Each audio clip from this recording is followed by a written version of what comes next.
Viewers যে যেখান থেকে চ্যানেলে দেখছেন সবাইকে স্বাগতম।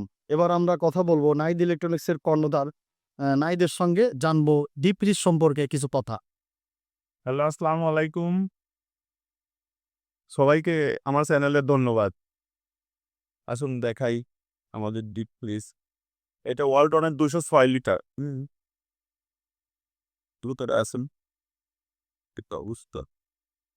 ফ্রিজ বলতে কি, ধরেন আগেকার মানুষ ডিপ ফ্রিজ ইউজ করতো, তখন একজন ধরে রাখা লাগতো, হ্যাঁ? তো কত সময় বুলের টমের ধারে বা মাথায় এটা পড়ে যেতে। আর এখন এই জিনিসটাকেই তো পড়েছে হাইড্রোলিক সিস্টেমস। আপনার ৩ টা স্তরে এই ফ্রিজটা থাকবে। আপনার যে অ্যাঙ্গেলে রাখতে চান সেই অ্যাঙ্গেলেই থাকবে।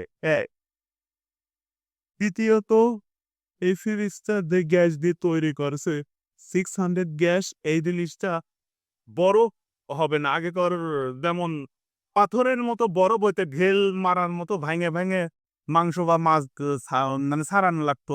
এখন কিন্তু এইসব ফ্রিজে আগায় আসেনি।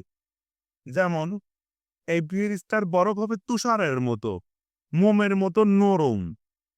চাপ ধরবে না। ২ তারপর এই চেম্বারগুলো অ্যালুমিনিয়াম প্লাস্টিক দ্বারা তৈরিকৃত। সেখানে কোনো জায়গা ভাঙার কোনো চান্স নাই, হ্যাঁ? আর এই ফ্রিজটা মূলত ২০৬ লিটার। আপনার ১৫০ কেজি মাছ বা মাংস এই ডিপ ফ্রিজে সংরক্ষণ করতে পারবেন। এটা হচ্ছে মিডিয়াম একটা পরিবারের জন্যে। আর যদি মনে করেন ছোট্ট পরিবারে আপনার ফ্রিজ লাগবে, তাহলে আমাদের কাছে ছোট ফ্রিজ আছে ১২৫ লিটার। ১০০ কেজি পরিমাণ আপনি মাংস বা মাছ সংরক্ষণ করতে পারবেন।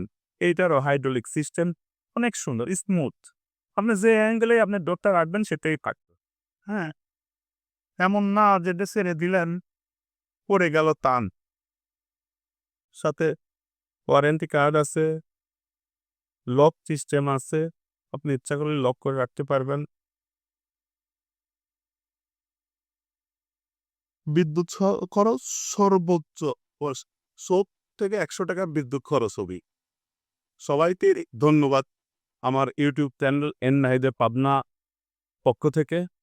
আসসালামু আলাইকুম ওয়া রাহমাতুল্লাহি ওয়া বারাকাতুহু।